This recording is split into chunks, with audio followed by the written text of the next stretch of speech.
Assalamualaikum warahmatullahi wabarakatuh. Jumpa kembali bersama Aventador 007. Pada kesempatan kali ini saya ingin sedikit membahas mengenai firqah sesat yang dipimpin oleh Imaduddin Al-Bantani, yang mana firqah ini telah membuat fitnah bainal muslimin, telah menciptakan huru-hara, fitnah, caci maki, kebencian di antara sesama muslim, bahkan umpatan-umpatan yang tidak pantas ditujukan baik itu kepada muslim awam maupun kepada para ulama salafun sholihin. Tidak luput dari cacian dan makian serta hinaan, bahkan dibuat lelucon seperti yang seringkali Imad sampaikan di beberapa kesempatan. Dia menceritakan latar belakang kenapa dia melakukan dalam tanda kutip kajian tentang nasab Ba'alawi. Yang mendasarinya adalah karena dia melihat ulah beberapa oknum Ba'alawi yang melakukan hal-hal yang negatif, sehingga dia tertarik untuk mengkaji ulang nasab dari Ba'alawi. Nah, dari sini sudah menunjukkan falasi atau cacat pikir. Bagaimana tingkah laku seseorang bisa dipakai dalil untuk membatalkan nasab. Seorang yang menjadi putra Nabi pun tidak menjadi jaminan dia akan menjadi sama dengan ayahnya. Contohnya anak Nabi Nuh. Jadi sebenarnya dari awal aja sudah kelihatan kalau terjadi falasi atau kerancuan dalam berpikir. Lalu kalau dia memutuskan untuk mengkaji nasab dari Ba'alawi atau mengkaji nasab siapa aja, tentu yang perlu kita ketahui lebih dulu adalah apa kredensi dia, sehingga dia bisa melakukan kajian tentang nasab, tentang ilmu nasab secara komprehensif. Apa kredensi dia? Apakah dia seorang mu'arikh? Dan kalau dia mengklaim dirinya sebagai mu'arikh, dia belajar kepada siapa? Siapa gurunya? Dalam ilmu tarikh, dalam ilmu nasab utamanya. Seringkali saya kemukakan, seorang nasab atau seorang ahli nasab itu pasti dia adalah seorang ahli sejarah atau mu'arikh. Tapi tidak semua mu'arikh, tidak semua ahli sejarah, dia juga ahli nasab. Jadi seorang yang ingin menjadi ahli nasab, dia harus mengambil pendidikan dulu di bidang ilmu sejarah, dan tidak bisa langsung lompat-lompat gitu aja, apalagi tidak pernah sama sekali belajar di situ. Kalau misalnya ada yang mengatakan, wah tapi itu si Imad itu dia seorang yang pandai membaca kitab kuning, dia banyak menulis buku dalam bahasa Arab dan lain-lain, itu pun bukan jaminan. Itu pun tidak menjadi jaminan bahwa orang itu bisa menjadi ahli segalanya. Setiap ilmu itu memiliki bidang masing-masing. Tidak lantas karena profesor lalu dia menguasai segala hal, enggak. Dia ahli di bidangnya, di keahliannya saja. Kalau dia ahli bahasa Arab, ya dia ahli di bidang bahasa Arab aja. Tapi kalau dia ahli bahasa Arab, dia juga seorang ahli sejarah, dia seorang ahli hadis, dia seorang ahli tafsir. Berarti dia telah menempa pendidikan di bidang-bidang itu. Jadi bukan asal bisa baca kitab kuning lalu sudah bisa menjadi ahli tafsir, sudah bisa menjadi ahli hadis, sudah bisa menjadi ahli sejarah Islam, bisa menjadi ahli macam-macam. Enggak begitu, Pak. Lalu buat apa pesantren, buat apa universitas, buat apa fakultas-fakultas itu semua kalau cukup bisa baca kitab kuning, ya kan? Dan di Arab itu ada ratusan juta, bahkan di dunia ini banyak sekali ratusan juta orang yang bisa berbahasa Arab dengan balaghah yang baik. Tapi apakah itu menjadi jaminan bahwa dia mengerti semuanya? Ya, enggak juga. Jadi di sini mutlak diperlukan belajar, dan belajar harus dengan guru. Tidak bisa belajar sendiri, Pak. Jadi diperlukan guru. Dikatakan man lam yakun lahu ustadz fa imamuhu asyaiton. Barang siapa yang tidak mempunyai guru, maka imamnya adalah setan. Ya, seperti yang terjadi pada firqah sesatnya Imad ini. Siapa yang membimbing Imad sehingga menghasilkan yang seperti sekarang kita lihat ini? Setan.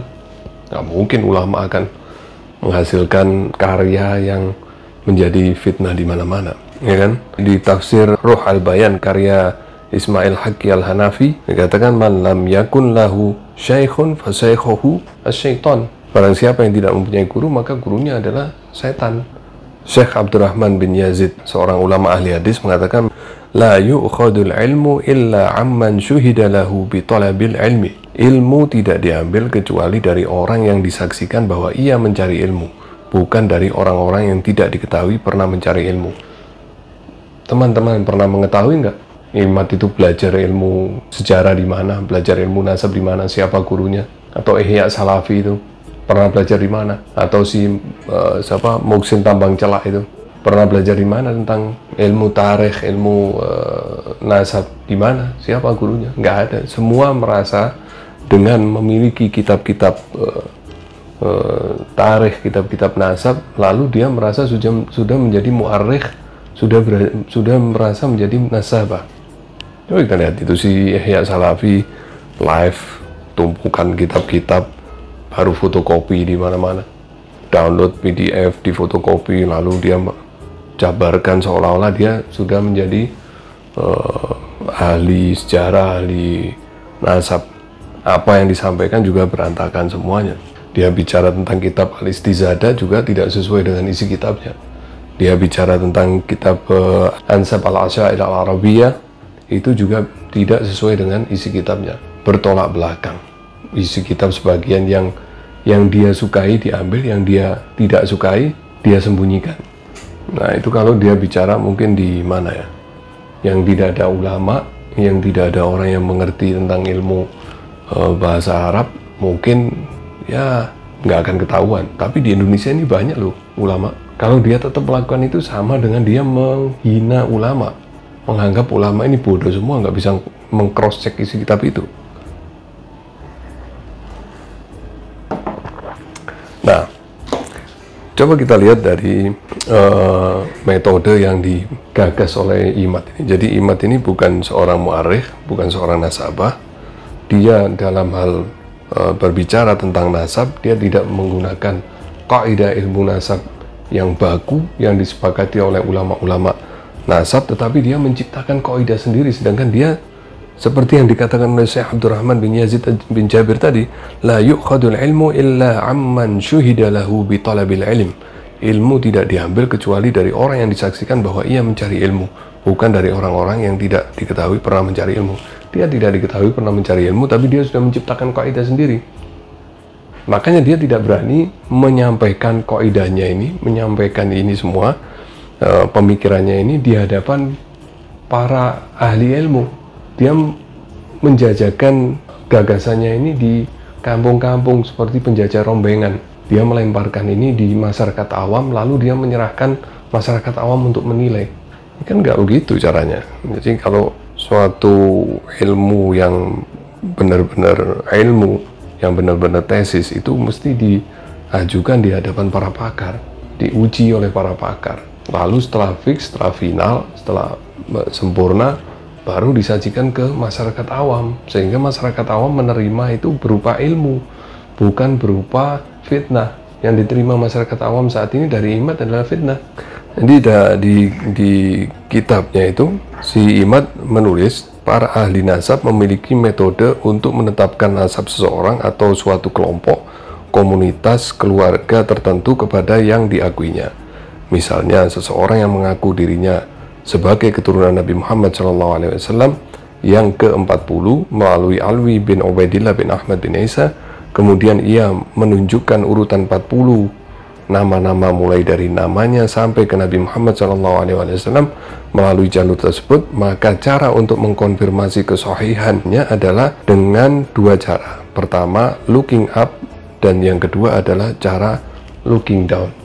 Di mana ada kaidah seperti ini? Di mana ada kaidah looking up and looking down? Ini karangannya Imad ini. Nggak dikenal, Pak. Metode penetapan nasab dengan looking up and looking down di mana ini? Ini yang digadang-gadang sebagai pakar nasab. Ini yang digadang-gadang sebagai penemu nasab. Ya, lucu-lucuan aja kan. Iya kan? Nah, lalu sebenarnya bagaimana sih metodologi penetapan nasab itu yang disusun oleh para ulama nasab? Ini yang disampaikan oleh Imad ini nggak ada.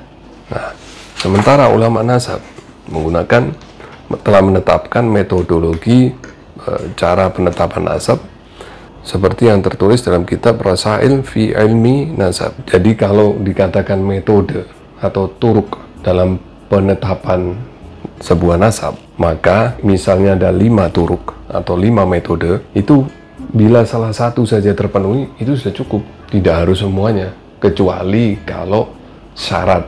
Kalau syarat, maka syarat itu harus terpenuhi semuanya. Kalau turuk, salah satu saja sudah cukup. Jadi turuk atau metodologi dalam penetapan nasab itu nomor satu adalah istifadatun nasab wa syuhratuhu fi baladihi. Jadi syuhrah wal istifadah itu yang paling kuat, itu yang paling utama, nomor satu dalam metode penetapan suatu nasab. Kalau dia sudah terkenal syuhrah wal istifadah, dia adalah dzurriyyah Rasulullah, maka tidak satupun yang berhak untuk membatalkannya.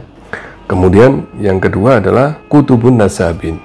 Kalau misalnya dia belum syuhrah wal istifadah, dia tidak diketahui bahwa dia adalah dzurriyyah Rasulullah, tapi dalam kitab nasab dia termaktub, ya, maka dia bisa diterima sebagai maka nasabnya bisa diterima, ya, tentu saja dalam kitab nasab atau ahli nasab yang kredibel dan dipercaya di bidang nasab, bukan kitab dari tulisan Imad yang orang bukan ahli nasab, tidak kredibel, tapi digadang-gadang sebagai ahli nasab dan merasa sebagai ahli nasab.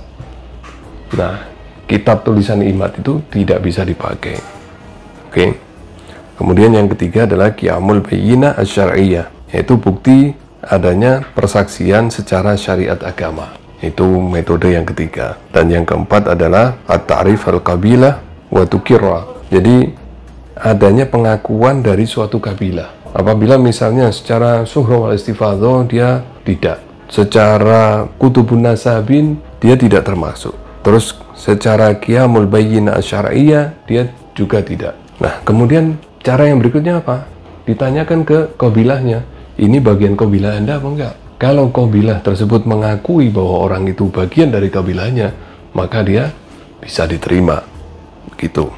Kemudian yang kelima yaitu an ya'rifa rajulun aqilun wa yukirra, yaitu pengakuan seorang laki-laki yang berakal bahwa si fulan adalah anaknya. Apabila seseorang mengakui bahwa orang ini adalah anaknya, itu sudah cukup, dia bisa diterima nasabnya. Ini metodologi yang dipakai oleh para ulama-ulama nasab, bukan looking up and looking down seperti si Imad ini. Bukan ahli sejarah, bukan ahli nasab, belajar ilmu nasab aja nggak pernah, lalu dia membuat metodologi sendiri lalu disebarkan di masyarakat awam, sehingga masyarakat awam terjadi polemik, satu mendukung, satu menolak, satu mendukung, satu menolak, caci maki satu sama lain. Ini bukan ulama, Pak, namanya. Ini pencetus fitnah. Makanya saya